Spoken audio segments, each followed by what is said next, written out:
لله رب العالمين وبه نستعين والصلاة والسلام على أشرف الأنبياء والمرسلين سيدنا ومولانا محمد وعلى آله وصحبه أجمعين.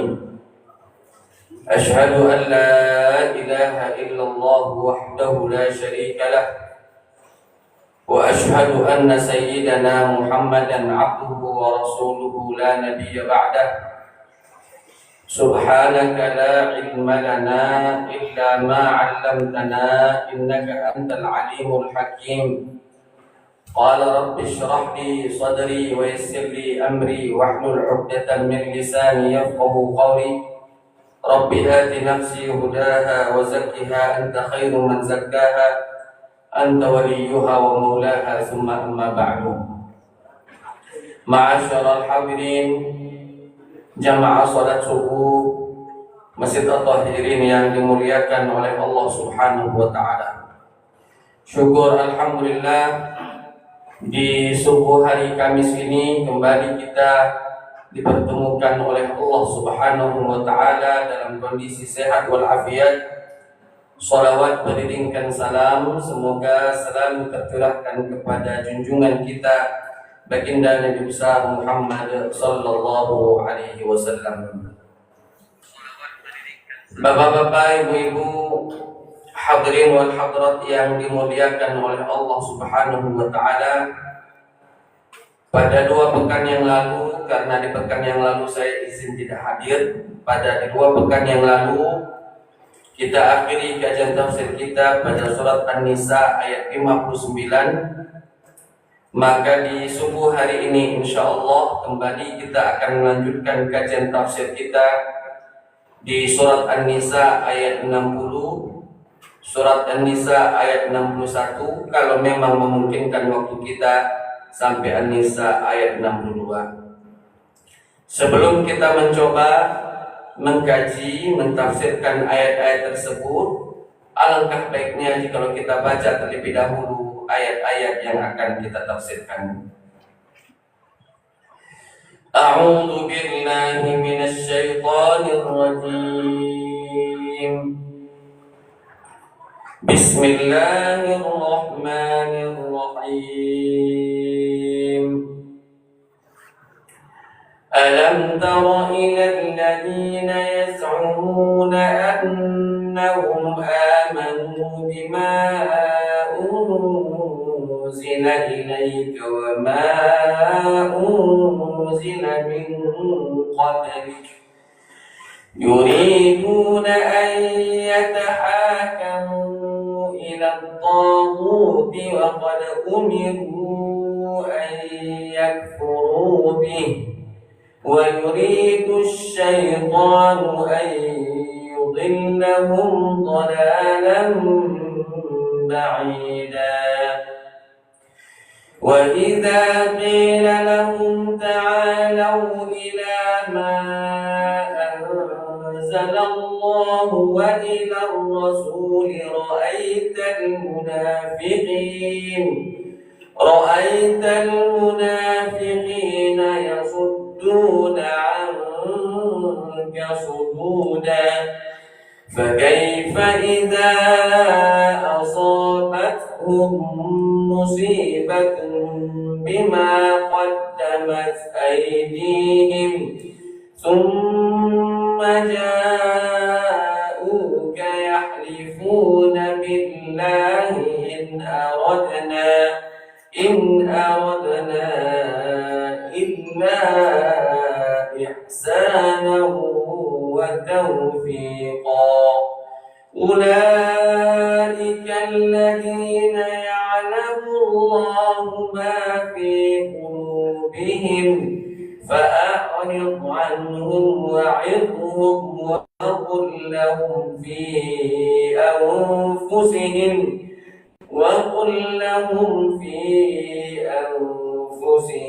قولا بليغا. Ma'asyiral hadirin, jamaah salat subuh Masjid At-Tahirin yang dimuliakan oleh Allah Subhanahu wa taala. Di ayat 60 di dalam surat An-Nisa ini Allah Subhanahu wa taala mengatakan kepada baginda Nabi sallallahu alaihi wasallam bahwa apakah mereka tidak memperhatikan bagi orang-orang yang katanya beriman kepada Allah dan beriman atas apa yang Allah turunkan kepada nabinya, begitu pula beriman kepada kitab-kitab yang Allah turunkan kepada nabi-nabi sebelumnya. Artinya Allah Subhanahu wa taala ingin menjelaskan kepada kita ada sekelompok manusia yang dia mengklaim dirinya beriman. Yaz'umuna annahum aman. Mereka mengira bahwa mereka sudah beriman.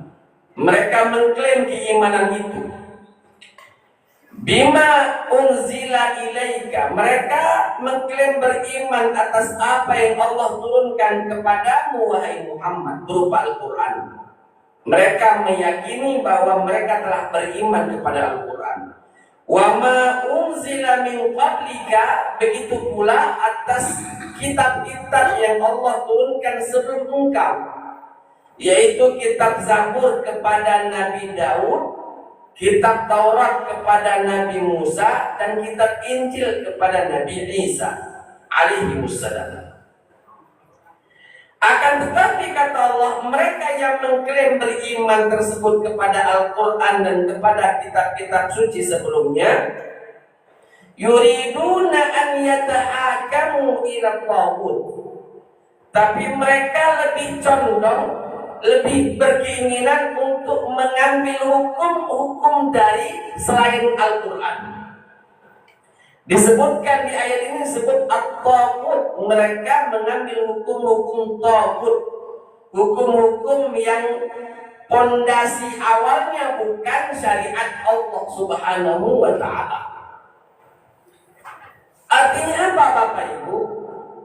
Allah Subhanahu wa taala secara tidak langsung mengatakan bahwa bagi mereka-mereka yang tidak mau menjadikan Al-Quran sebagai fondasi hukumnya, sebagai way of life-nya, sebagai pedoman hidupnya, walaupun mulut mereka berbuih mengatakan beriman kepada Al-Quran atau beriman kepada kitab-kitab suci sebelumnya, maka imannya tidak dianggap oleh Allah Ta'ala karena belum mengamalkan Al-Quran itu sendiri. Alam tara ilal ladina yaz'umuna annahum amanu bima unzila ilaika.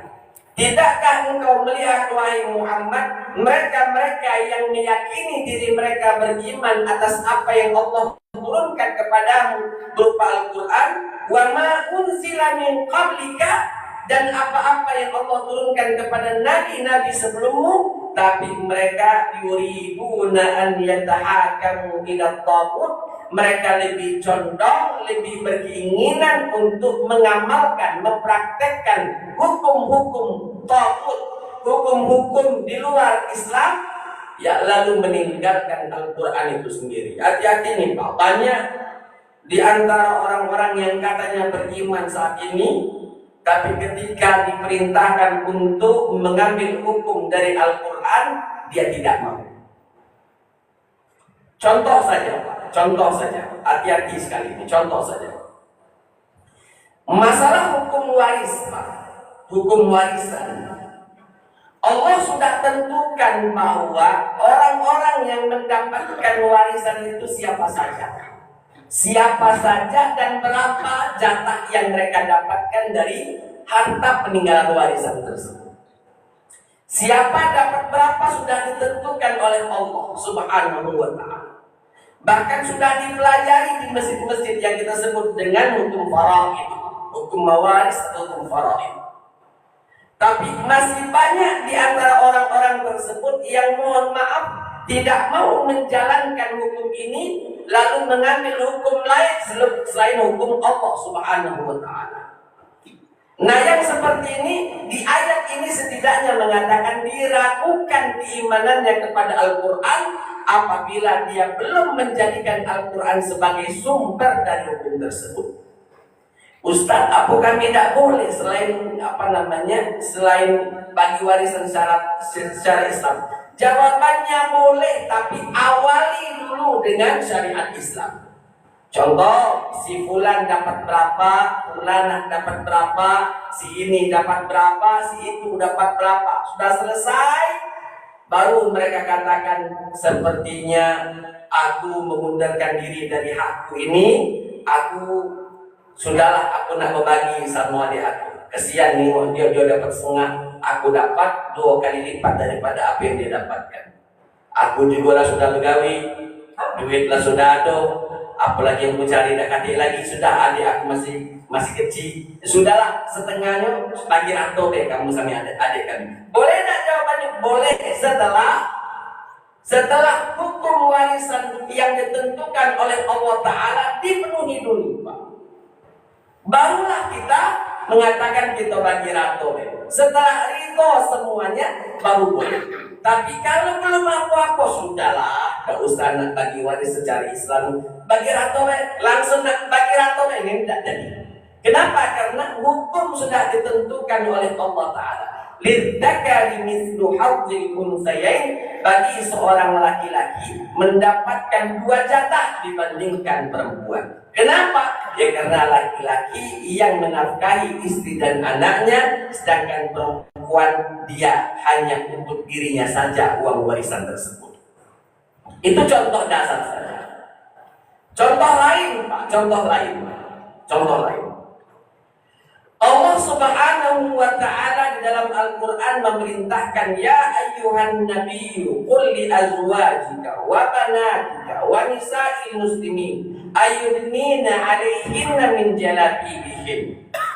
Ayat ini memerintahkan kepada Nabi agar supaya menyampaikan kepada istri-istri Nabi, anak perempuan Nabi dan para wanita muslimah, ayyudnina 'alaihinna min jalabibihinna, untuk menggunakan jilbab maksud kita secara singkat. Lalu dia mengatakan bahwa tidak pun wajib, dakati negara mewajibkan kita keluar rumah harus berjilbab. Negara membebaskan kepada kita, berarti dia lebih memilih hukum negara dibandingkan hukum syariat yang jelas-jelas hukum syariat lebih tinggi daripada hukum manapun. Hukum syariat lebih tinggi daripada hukum manapun. Maka selayaknya kita yang mengakui beriman, apa yang Allah turunkan dalam Al-Quran, sami'na wa ata'na, kami dengarkan perintah tersebut, kami jalankan sekuat tenaga kami atas perintah-perintah tersebut. Bukankah Allah Ta'ala berfirman, wattaqullaha mastata'tum, bertakwalah kamu kepada Allah semampu kalian, walaupun Allah Maha tahu kadar kemampuan kita. Jangan belum apa-apa aku tidak mampu, padahal Allah tahu kita mampu. Maka di ayat ini ya dengan tegas Allah mengatakan bahwa mereka yang meyakini diri mereka beriman atas Al-Quran dan kitab-kitab suci sebelumnya, tapi mereka lebih condong untuk menjalankan hukum-hukum selain hukum Allah. Yuriduna ayyatahakamu ila taghuti wa qad umiru ayyakfuru bi. Padahal Allah telah perintahkan bahwa hukum-hukum taghut itu harus ditinggalkan, hukum-hukum yang tidak benar, yang tidak sesuai dengan Al-Quran harus ditinggalkan. Ingat Pak ya, hukum-hukum yang bertentangan dengan Al-Quran, kalau hukum-hukum yang dibuat oleh pemerintah kita misalnya, selagi hukum itu sesuai dengan syariat, jalankan karena ada sumbernya, ada dasarnya, ada landasan teorinya dari Al-Quran maupun hadis. Nah, contoh kita diperintahkan bergotong royong misalnya, saling bantu membantu. Dalam Al-Quran ada wa ta'awanu 'alal birri wa ta'awanu 'alal birri wat taqwa wa la ta'awanu 'alal itsmi wal 'udwan. Kita diperintahkan untuk saling hormat menghormati.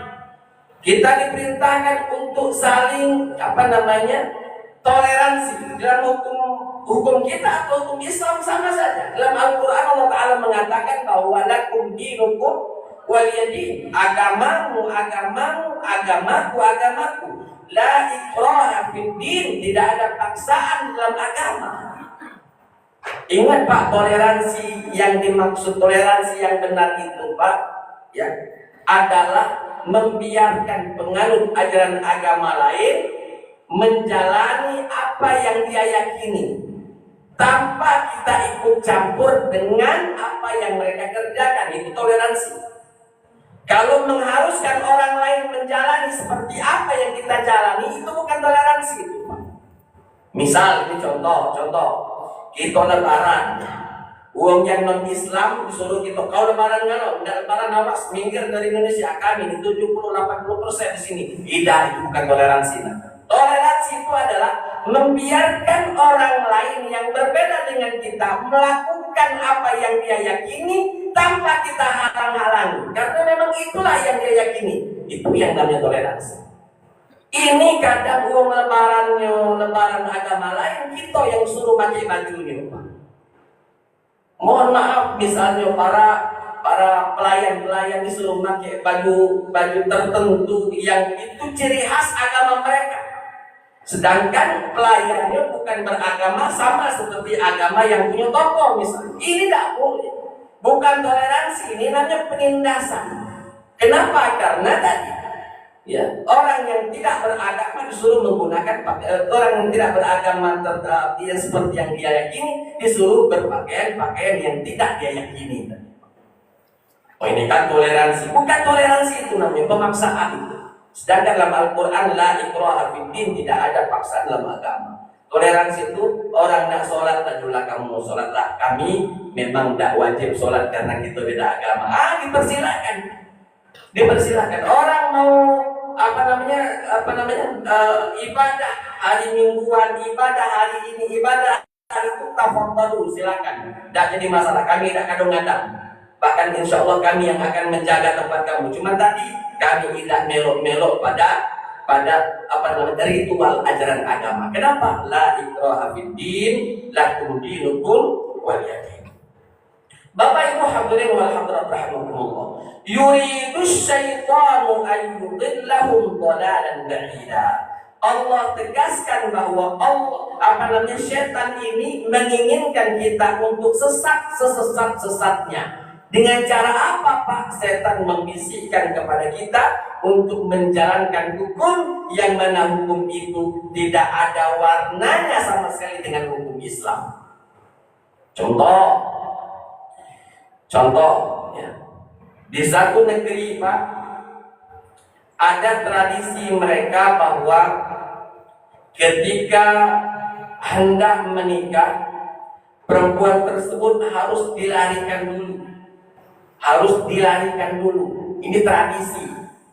Kalau tidak dilarikan, tidak jadi, tidak menjalani tradisi. Sedangkan Islam memerintahkan kepada kita untuk menjauhi yang namanya khalwat itu Pak. Khalwat itu berdua-duaan dengan selain mahram. Itu khalwat namanya. Nah, tradisi tersebut mengatakan bahwa ini tradisi sebelum anak ini dinikahkan, dia dilarikan dulu, kawin lari dulu.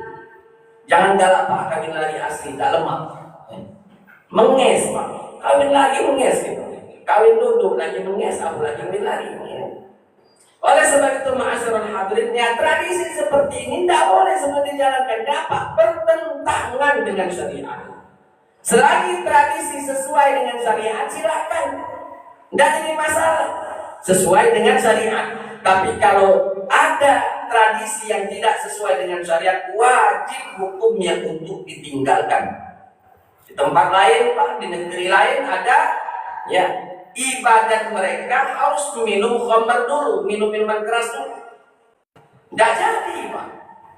Kenapa? Allah Ta'ala mengatakan la taqrabus sholata wa antum sukara. Janganlah kamu menjalankan sholat ketika kamu dalam kondisi mabuk, hatta ta'lamu ma taquluna, sampai kalian sadar dan paham apa yang kalian bicarakan.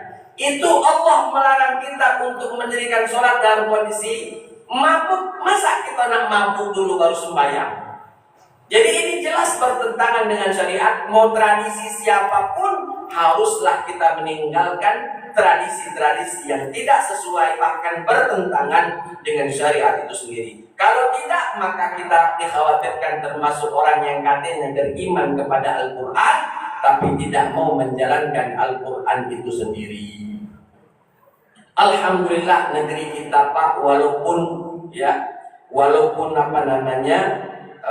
bukan negeri Islami, tapi alhamdulillah mayoritas dari hukum-hukum yang dilahirkan itu berdasarkan dari Al-Quran dan Sunnah. Karena memang para pejuang kita dulu sudah menetapkan itu. Makanya pertama sekali di dalam pembukaan undang-undang kita bersyukur kepada Allah yang Maha Kuasa atas segala nikmat dari Allah Subhanahu wa Ta'ala, Tuhan yang Maha Kuasa. Artinya alhamdulillah, walaupun tadi negeri kita tidaklah didasari dengan hukum Islami, tapi alhamdulillah mayoritas dari hukum-hukum yang dilahirkan oleh pemerintahan kita sesuai dengan Al-Quran dan Sunnah. Itu mesti harus kita syukuri. Alhamdulillah.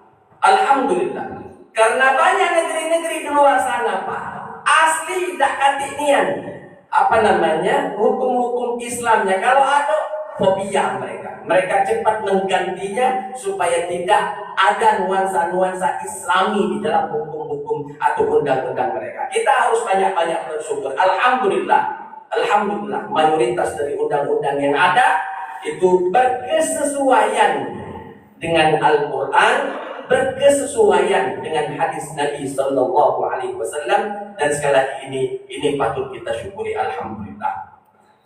Maka kata Allah, yuridu syaitanu ayyudillahum dhalalan ba'ida. Syaitan itu amat sangat menginginkan kita itu sesat sesat-sesatnya.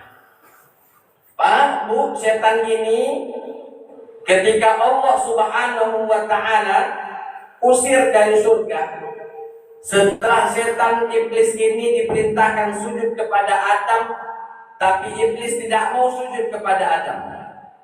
Maka Allah mengusir mereka. Allah mengusir iblis dari surga. Lalu iblis ini Pak meminta pertanggungan, meminta tangguhan kepada Allah. Qala fa'anzirni ila yaumi yub'atsun. Ya Allah, berikanlah kami waktu, tangguhan sampai hari kiamat tiba.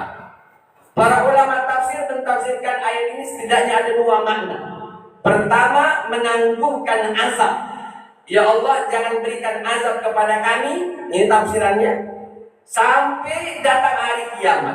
Itu tafsiran pertama. Yang kedua, penafsirannya adalah mereka ini meminta kepada Allah umurnya dipanjangkan sampai hari kiamat. Dan para ulama tafsir mengatakan kedua-dua makna ini benar. Kedua-dua maknanya ini adalah benar.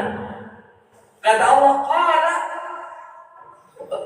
mereka meminta kepada Allah, minal munzirin, qala anta minal munzirin. Kata Allah, engkau termasuk orang-orang yang ditangguhkan waktunya. Apa artinya Pak? Mereka berjanji, la aqwiyannahum ajma'in. Aku akan menggelincirkan semua manusia itu semuanya.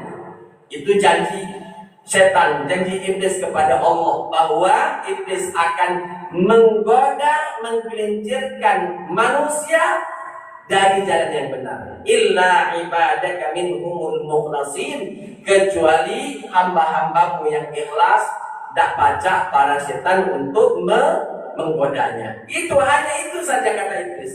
Illa ibadaka minhumul mukhlasin, kecuali hamba-hambamu yang ikhlas, tak bisa aku untuk menggoda, untuk menggelincirkan mereka. Selebihnya dengan mudah setan untuk menggelincirkan manusia yang tidak ikhlas. Makanya Imam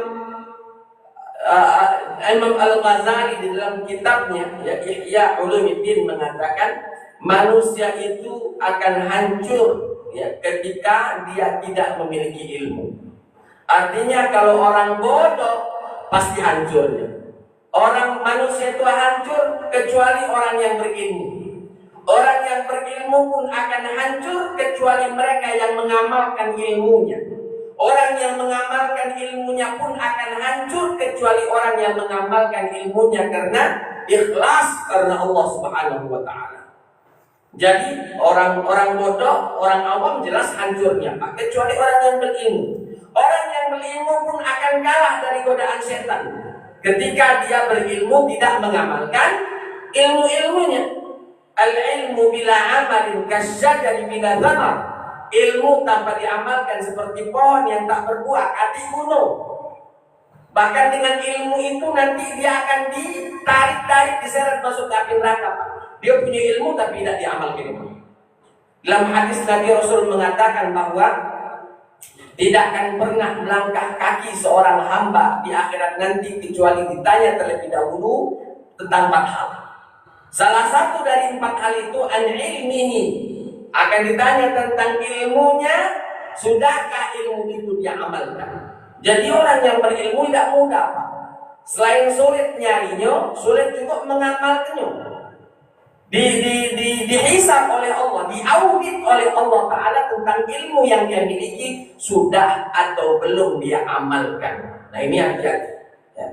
Maka kata Imam Al-Ghazali mengatakan semuanya akan hancur kecuali orang yang berilmu. Orang yang berilmu pun akan hancur kecuali orang yang mengamalkan ilmunya.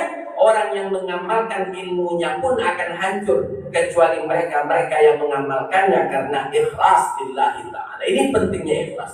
Wa ma umiru illa liya'budullaha mukhlishina lahuddin. Tidaklah aku perintahkan mereka untuk beribadah kecuali ikhlas karena Allah Subhanahu wa taala. Innamal a'malu binniyat wa innama likulli imri'in ma nawa. Segala sesuatu itu tergantung niatnya. Apa yang diniatkan itulah yang akan dia dapatkan. Maka yuridus syaitan ini menginginkan kita ayyudillahum dhalalan ba'ida, untuk menyesatkan kita sejauh-jauhnya. Maka jangan galak berkawan dengan setan. Mohon maaf. Jangan galak berkawan sama setan. Kita memusuhi setan lagi diculaknya masuk neraka, apalagi berkawan. Kalau berkawan kan di mana kita hendak berkawan, kita sama kita. Sedangkan setan ini lagi diponis oleh Allah Ta'ala tidak akan merasakan nikmatnya surga. Tempatnya kata lain kecuali neraka. Khalidina fiha abada, kekal abadi selama-lamanya. Jadi jangan galak berkawan dengan setan. Jangan galak berkawan dengan setan.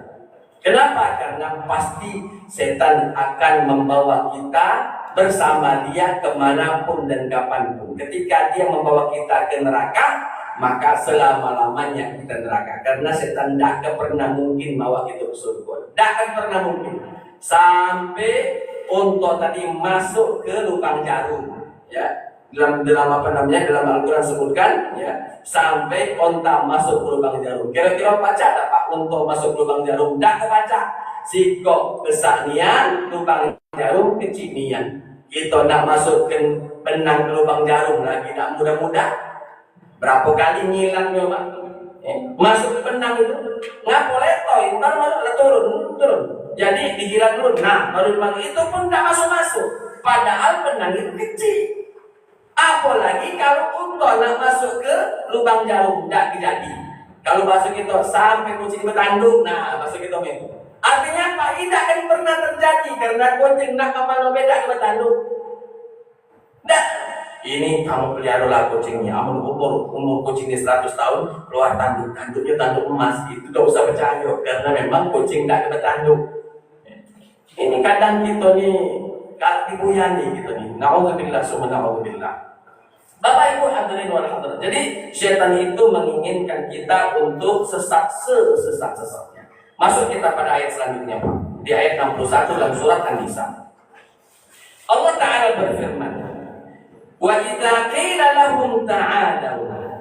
Ketika dikatakan kepada mereka, "Mari ke sini, ta'alu ila ma anzalallahu wa ila rasuli." Kita laksanakan apa yang Allah dan Rasulnya ya perintahkan kepada kita. Apa yang Allah turunkan kepada Rasulnya. Apa? Ra'aital munafiqin. Engkau akan melihat orang-orang munafik yasudduna anka sududa. Mereka akan menghalang-halangimu dengan penghalangan yang kuat untuk menjalankan perintah Allah dan perintah Rasul tadi Pak. Dia ngaku beriman kepada Al-Quran, tapi ketika kita mengajaknya untuk mengamalkan Al-Quran, dia udah kalah. Bahkan berupaya dia untuk menghalang-halangi kita di dalam menjalankan perintah Allah. Ini orang-orang munafik. Munafik di sini Pak, munafik i'tiqadi. Kemunafikan ketauhidan, keyakinan. Sudah sering sekali saya sampaikan, munafik itu setidaknya terbagi dua Pak. Ada munafik i'tiqadi, munafik keyakinan. Yang kedua munafik amali, munafik amalan. Kalau munafik i'tiqadi, munafik i'tikad keyakinan, ini tidak Islam, kafir Pak, walaupun dia syahadat. Contoh Abdullah bin Ubay bin Salul, pimpinan orang munafik di kota Madinah dulu di zaman Nabi. Namanya Abdullah bin Ubay bin Salul. Dia ini syahadat sama Nabi. Kalau dia dengan Nabi cakap pakaman dia ini, tapi di belakang Nabi cakap nuja dari belakang. Walaupun dia syahadat, dia ini kafir i'tiqadi. Kafir yang munafik i'tiqadi, kemunafikannya tentang akidah. Depan kita ngaku Tuhan itu esa, di belakang kita ngaku Tuhan itu banyak. Nah yang cak ini tidak dianggap Islam, munafik i'tiqadi. Yang inilah yang dimasukkan ke dalam api neraka khalidina fiha.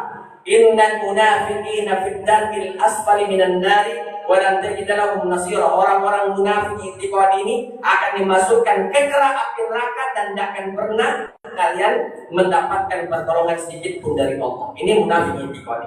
Adapun munafik amali, munafik amalan, para ulama mengatakan masih mereka ini di area Islam. Masih Islam mereka Pak, belum keluar dari Islam, tapi mereka melakukan perbuatan dosa, munafik.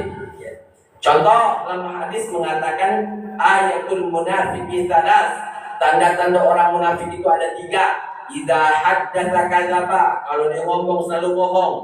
Wa idza wa'ada akhlafa, ketika dia berjanji dia selalu ingkar. Wa idza tumina khana, apabila diberikan amanah dia khianat atas amanah tersebut. Ini munafik amali, yang mana pelakunya tidak mengeluarkan dari area Islam. Masih Islam tapi masih berdosa. Nah kadang mohon maaf, kita kadang masih masuk pada kategori munafik amali ini Pak. Kalau ngomong masih banyak bohongnya, kalau berjanji masih banyak ingkarnya, diunjuk amanah kadang tidak menjalankan amanah tersebut. Jadi masih dikategorikan munafik, tapi munafiknya tidak mengeluarkan orang atau pelakunya dari area Islam. Nah, di ayat ini Pak, ra'aital munafiqina, engkau akan melihat orang-orang munafik. Munafik yang golongan mana? Golongan pertama, golongan munafik i'tiqadi, munafik keyakinan, ya. Di depan Nabi cakap agama, di belakang Nabi nuja dari belakang. Ya, ra'aital munafiqina yasudduna anka sududa, akan berusaha sekuat tenaga mereka untuk menyetop dakwah kita. Hati-hati Pak. Berapa banyak orang yang menginginkan mengadakan pengajian lalu disetop oleh ormas A, ormas B, ormas C dan lain sebagainya. Jangan-jangan termasuk dari orang-orang yang tadi kesuduna anka sududa. Hati-hati, hati-hati sekali. Kita kalau urusan pengajian ya lebih baik kita persilahkan dibandingkan dihalang-halangi, kecuali memang isinya dakati pengajiannya Ustaz. Isinya mobilisasi massa kalau misalnya. Nah yang itu lain cerita, namanya pengajian padahal isinya mobilisasi jamaah. Ya, kalau memang isinya pengajian bismillah gawikan. Ustaznya salah nyampe ke lagi kita saling watawasau bil haqqi watawasau bis sabr. Kalau nak nunggu ustaznya bagus, kalau dakati salahnya ya nunggu ustaz gimana mau kita Pak? Tidak ketemu lagi ustaz yang cahit. Tapi kalaupun ada salah-salah sedikit, bismillah kita luruskan. Kecuali memang kita kenal ustaznya misalnya tidak sepaham dengan kita ngomong A, dia ngomong B, bahkan dia mengkafirkan kita, ini sudah jangan banyak cerita daripada panas hubungan kita dengan mereka, lebih baik sudah. Kau mana mengadakan pengajian jangan di masjid kami, masjid lain, masih banyak masjid yang sealiran dengan kamu di situ baik. Jangan di sini, ngapo kamu buat gesekan. Ya saling gitu, saling memberikan masukan saja. Bapak Ibu hadirin, wa idza qila lahum ta'alu, ketika dikatakan kepada mereka, mari sini ila ma anzalallah, untuk kita jalankan apa yang Allah turunkan ila rasuli, kepada rasulnya Nabi Muhammad berupa Al-Qur'an, ra'aital munafiqina, engkau akan melihat orang-orang munafik itu yasudduna anka sududa, mereka berusaha untuk menyetop kita, menghalang-halangi kita dengan penghalangan yang besar.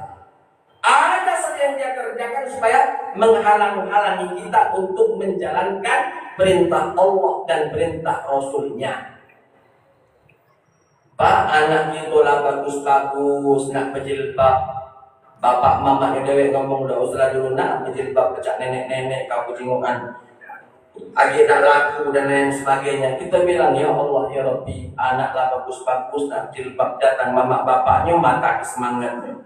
Seharusnya kita bahkan berikan pujian, Masya Allah nak, kau dah berjilbab cantik, tapi lebih cantik ketika berjilbab. Lah banyak nak jilbab kau masih age papa belikan. Nah seharusnya itu age papa tambah. Kau nak warna apa mak jilbabnya? Nak dasar apa? Nak merek tertentu dah kira-kira. Misal, tak apa.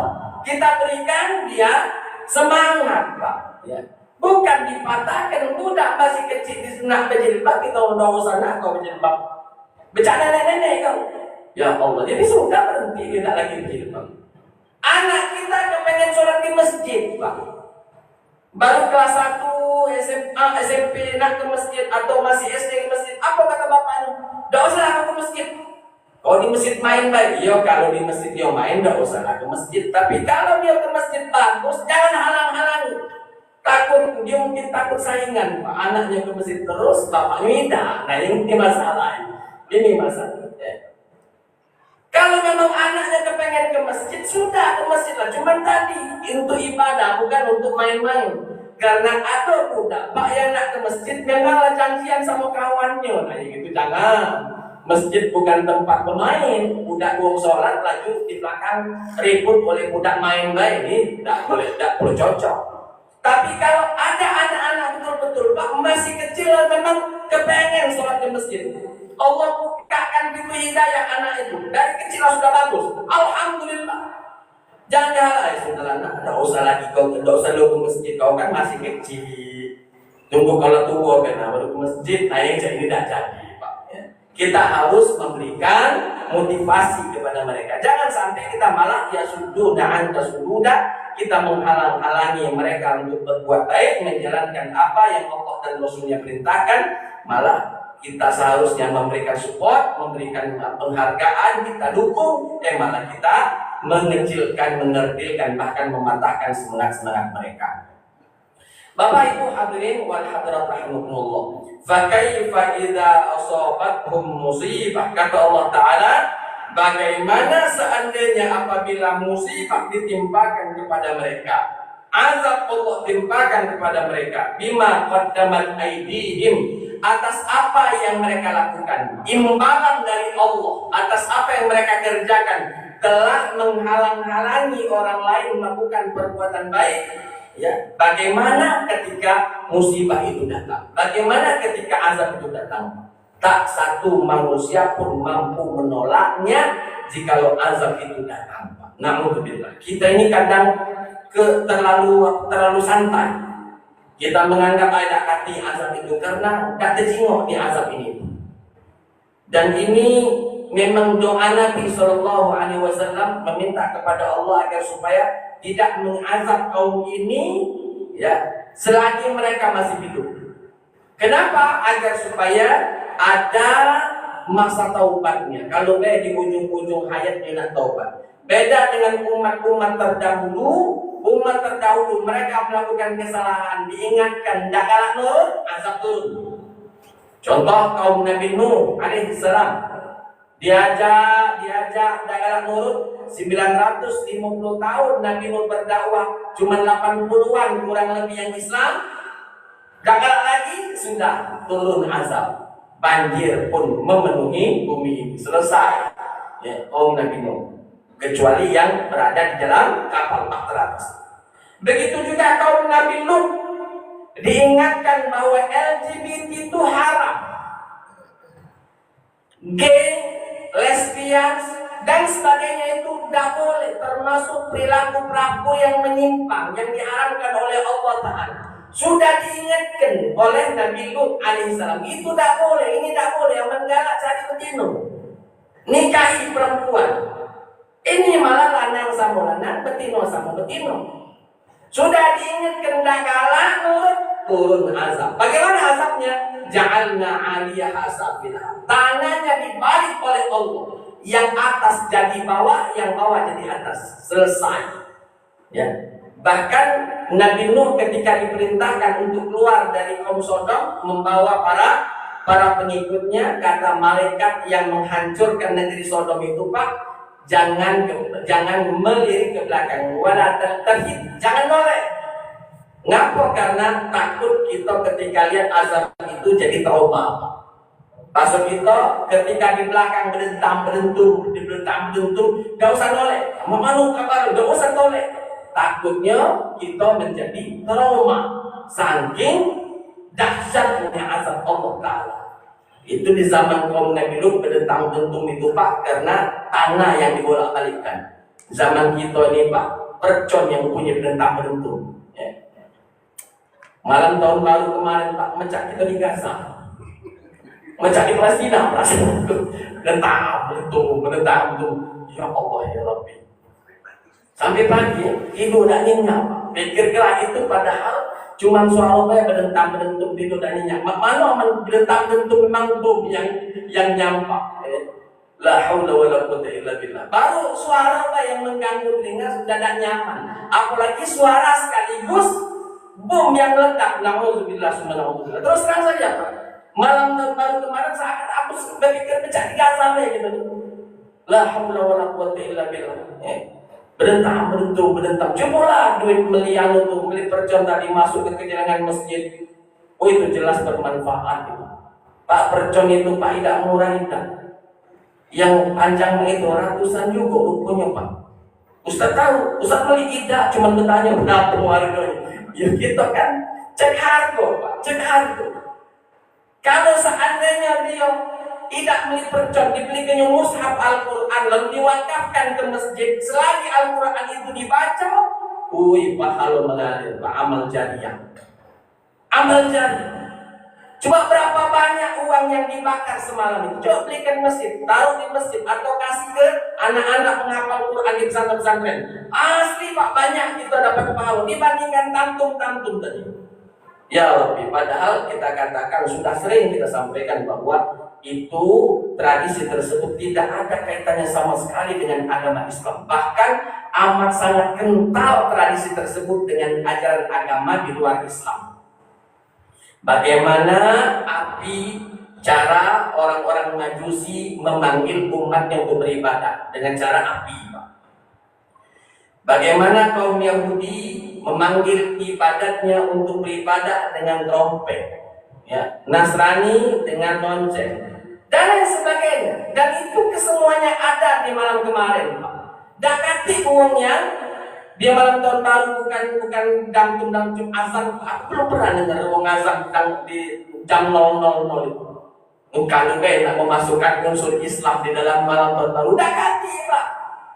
Kalaupun ada bilang, stres itu ini jam berapa? Jam 00.00, masa diwasan? Belum subuh ini. Artinya apa? Memang tidak kati kaitannya dengan Islam. Masalahnya kita ini malah meramikannya. Uang lain belum tentu meramikannya. Kita umat Islam yang meramikannya. Payung berpikir. Makanya Nabi mengatakan dulu 1400 tahun yang lalu, latattabi'annahum, pasti kamu akan mengikuti mereka. Shibran bi shibrin, sejengkal demi sejengkal, zira'an bi zira'in, sehasta demi sehasta, sampai mereka masuk ke lubang biawak pun kalian ikuti, kata Nabi. Lalu sahabat bertanya, ahum al-Yahudu wa Nasara, apakah yang dimaksud adalah orang Yahudi dan Nasrani? Kata Nabi, siapa lagi kalau tidak mereka? Hati-hati, Pak, Nabi sudah mengingatkan kita, jangan lagi. Biarlah sudah malam yang lalu, sudahlah. Kita banyak-banyak taubat. Jangan baca tahun baru ke depan, tidak usah lagi. Ustaz masih lama, masih 350 50 hari lagi, tidak apa-apa, diingatkan dari sekarang supaya lebih wanti-wanti ya. Perubahan harus itu Pak, daripada kita mengikuti urusan-urusan jahiliyah, urusan kita lagi belum tentu digawe, itu urusan uang yang kita gawe. Wallahu ta'ala macam 6 nih Pak, jadikan dulu, belum lagi sesi tanya jawab. Kita cukupkan dulu sampai ayat 62 di dalam surah An-Nisa. Insyaallah di pekan-pekan yang akan datang kita akan lanjutkan kembali di ayat-ayat berikutnya. Kita coba buka sesi tanya jawab. Bapak Ibu yang nak bertanya dia boleh. Tas, Assalamualaikum Tas. Assalamualaikum. Aku nih ya sedikit banyak buka perusahaan deh pribadi. Buka perusahaan ya cara rumah lah. Ini kalau senang kita lah berkali-kali ngomongnya. Pucuknya benar jilbab ya. Cuman bawahnya mak kayak bengkol. Jadi kita berkali-kali ngingetin. Masih baik. Kira-kira kita lepas tak kita kalau ingat rumah itu. Nanggung dosanya tuh. Kadang dia pergi ya. Nyelonong boy baik kan. Paling tidak kan sebagai laki kan ngomong kita tidak lemah lah membantu kan. Masih mak kena dia tu lah malu dia aku dengan rambut lah sagu kalau tidak. Kalau aku kan belum ada sagu, mak ngomong ni Tas umur aku 63 sudah. Jadi kan megang dianggap remeh terus. Zaman sekarang ini kan TikTok kan yang rusaknya di HP ini. HP Wiko. Sedang kita HP jadul kan. Aku tak ngerti HP cak itu. Aku dibelikan anak aku tak baca. Jadi jawabannya itu macam mana lantas kita lanjutkan untuk saya. Baik, begini Pak. Kita sebagai pimpinan, entah itu pimpinan perusahaan kah atau pimpinan keluarga kah, ya, kita berkewajiban untuk mengingatkan. Tidak boleh kita biarkan begitu saja, karena sudah barang tentu kita sayang dengan keluarga, sudah barang tentu kita sayang dengan pengen di sini kita lemah, aman baca kita masuk surga galo-galo. Nah, usaha kita itu haruslah betul-betul terbukti dengan cara mengingatkan selalu. Tidak sampai kita ngomong aku lah sudah mengingatkan seminggu ini, tapi udah kalah sudah aku tinggal dulu. Tidak, Nabi Nuh alaihissalam 950 tahun mengingatkan Pak. 950 tahun mengingatkan. Uang yang diingatkan itulah. Kenapa? Zaman Nabi Nuh uang sedikit belum zaman kita sekarang. Makanya masyarakat hadirin, jangan pernah kita mengatakan akulah sudah mengingatkannya, pokoknya aku bebas lepaslah. Allah Maha tahu kadar kemampuan dan kadar usaha yang kita kerjakan. Yang jelas, kerjakan dulu apa yang bisa engkau kerjakan. Ingatkan, dia nak berubah, tidak berubah. Yang jelas ketika kita mengingatkannya, kita dapat pahala. Itu pasti Pak, langsung tahu itu Pak. Ketika kita mengingatkan si fulan atau si fulana, dia berubah dari apa yang kita ingatkan tadi menuju yang baik atau tidak berubah, yang jelas omongan kita mengingatkan ada pahala gitu. Jadi jangan pernah kita bosan untuk mengingatkan.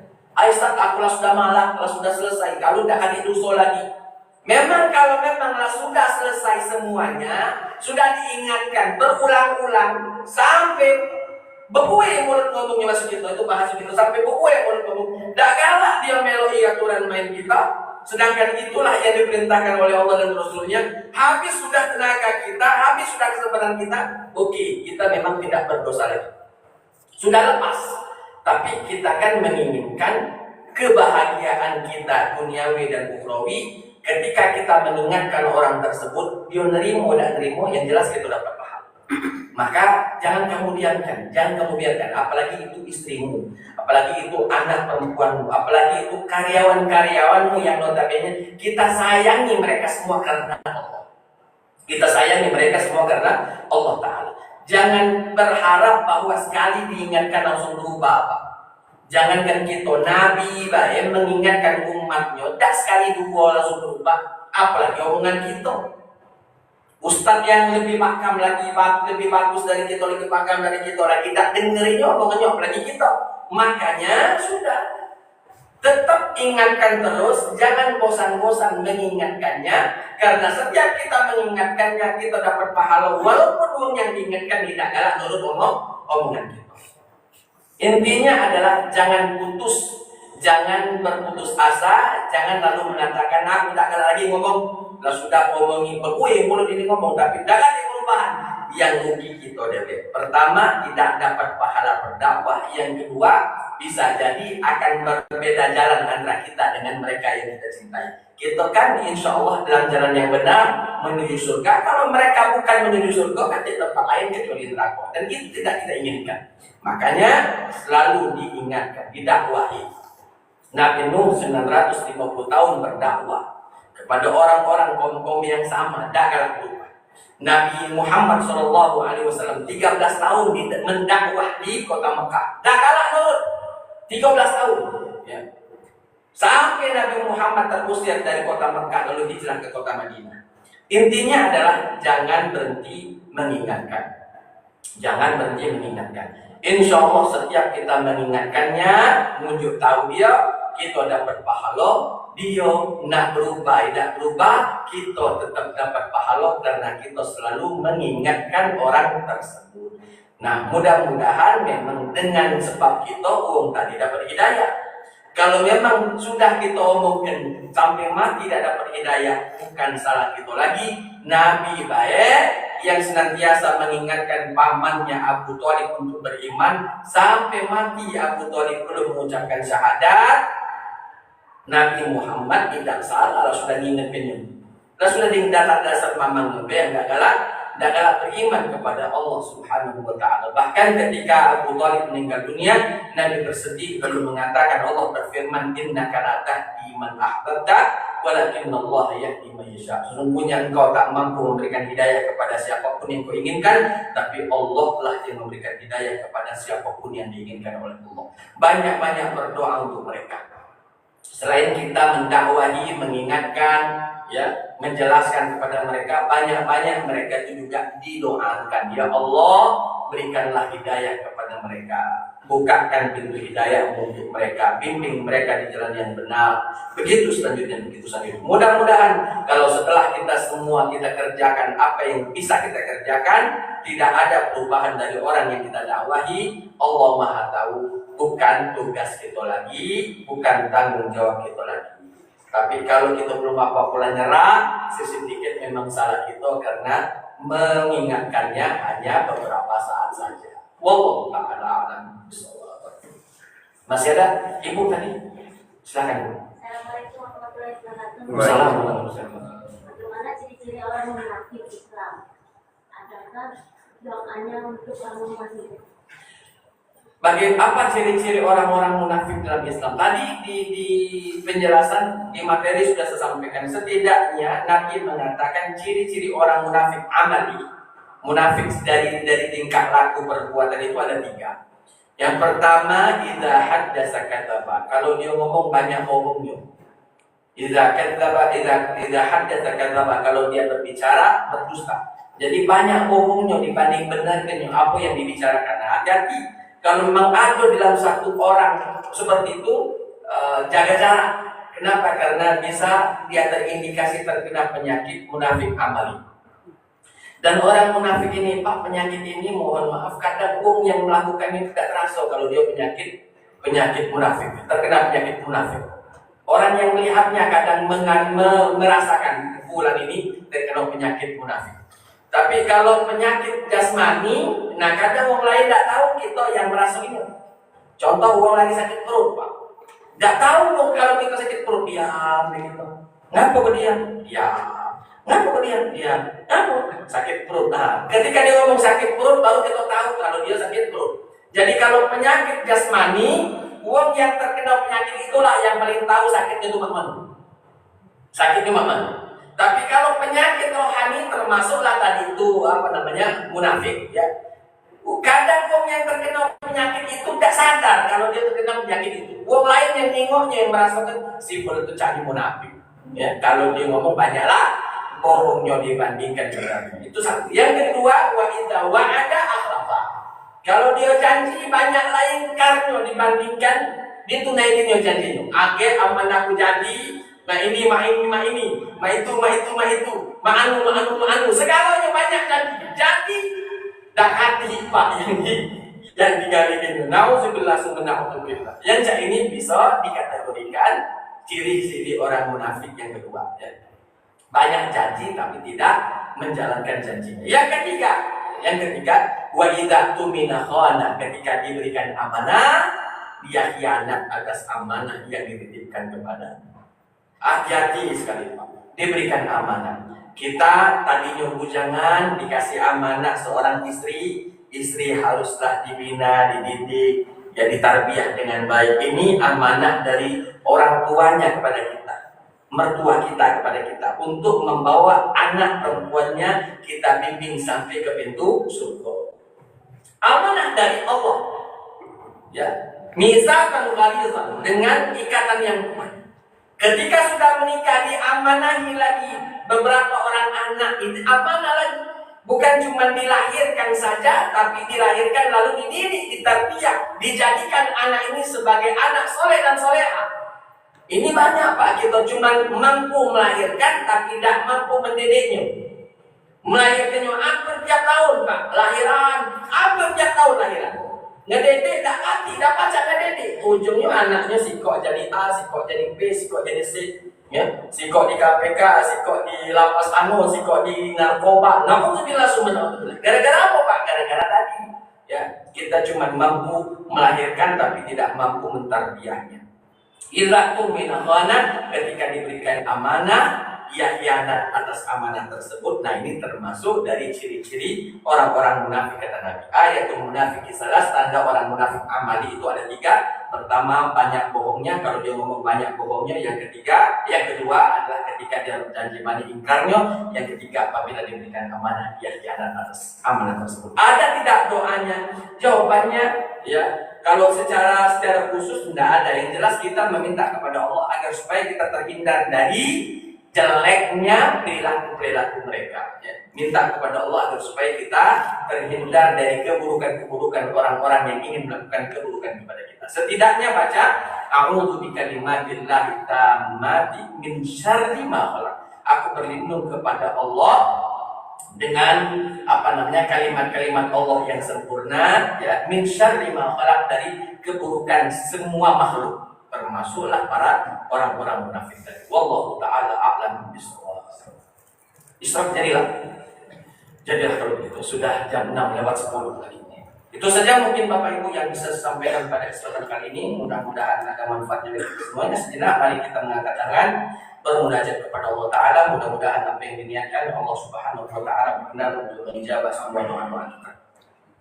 A'udzu billahi minasyaitonir rajim. Bismillahirrahmanirrahim. Alhamdulillahirabbil alamin. Wassalatu wassalamu ala asyrofil anbiya'i wal mursalin sayyidina wa maulana Muhammad wa ala alihi wa sahbihi ajma'in. Allahumma anta ya ghaffar, Allahumma ighfir lana dhunubana wa liwalidina warhamhum kama rabbawna shighara. Allahumma taqabbal minna salatana wa siyamana wa qiyamana wa ruku'ana wa sujudana wa takhashshu'ana wa ta'abbudana wa qira'atana wa tamim taqsirana ya Allah ya Allah ya Rabbana ya Rabbal alamin.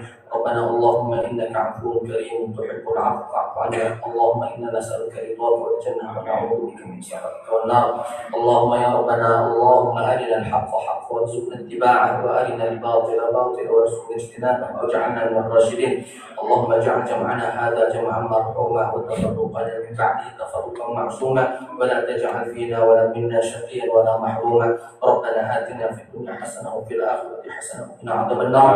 وصلى الله على خلقه محمد وعلى اله وصحبه اجمعين. سبحان ربك رب العزه عما يصفون وسلام على المرسلين والحمد لله رب العالمين. Itu saja mungkin yang bisa sampaikan pada kesempatan kali ini. Mudah-mudahan ada manfaatnya bagi kita semuanya. Subhanallahumma wa bihamdika asyhadu an la ilaha illa anta astaghfiruka wa atubu ilaik. Assalamualaikum warahmatullahi wabarakatuh.